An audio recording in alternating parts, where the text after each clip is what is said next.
Dari pidato Presiden Prabowo pertama kali sampai hari ini yang kita lihat para menteri dibimbing, dibina semuanya ya Kabinet Merah Putih termasuk utusan khusus di Magelang, Mas Seno. Iya. Semuanya sudah on the track kah meskipun kita melihat tadi ada satu dua hal-hal yang kontroversial. Tapi Anda lihat sepanjang rangkaian ini Pak Prabowo sudah on the track kah? Gini Mbak Sylvia. Jadi kalau kita bicara tentang persoalan yang muncul pasca kementerian ini nambah, kita jujur aja bahwa memang ya ada kebijakan Presiden Prabowo yang itu menambah kementerian. Bahwa ini ada perubahan dari nomenklatur sebelumnya kan satu fakta. Bukan berarti kemudian kita harus mengelak bahwa ini ada persoalan lain. Memang ada penambahan dan nggak apa-apa kalau memang itu suatu kebijakan yang dianggap perlu. Faktanya Pak Prabowo dalam pidatonya kan menyampaikan dengan sangat harfiah bahwa memang sebaiknya kita nggak bangga deh kita jadi anggota G20. Kalau ini loh kita lihat datanya, masyarakat miskin kita masih banyak. Kita masih melihat banyak anak-anak yang belum bisa makan dan seterusnya.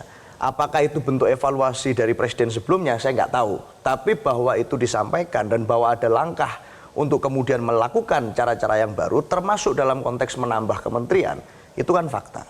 Nah persoalannya, apakah fakta ini akan menambah masalah? Ya tentu ada sinkronisasi, ini yang kita lihat, sinkronisasi sedang terjadi.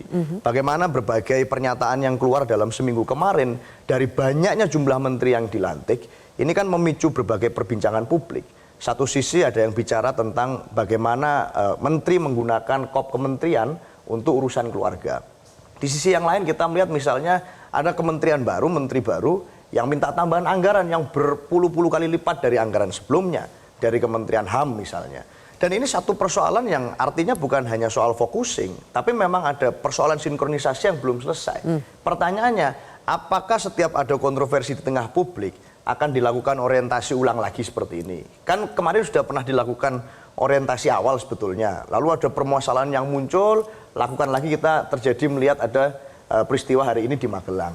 Apakah seperti itu terus? Maka kalau kita melihat seperti ini kan, efisiensi dan efektivitas menteri ini yang sebetulnya butuh diyakinkan kepada publik bahwa ada masa-masa bucin politik ya, bulan madu politik yang terjadi di masa awal, suatu hal yang wajar.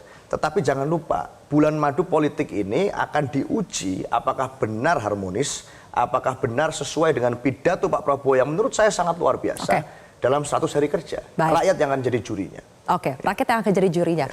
Jelajahi cara baru mendapatkan informasi. Download Metro TV Extend sekarang.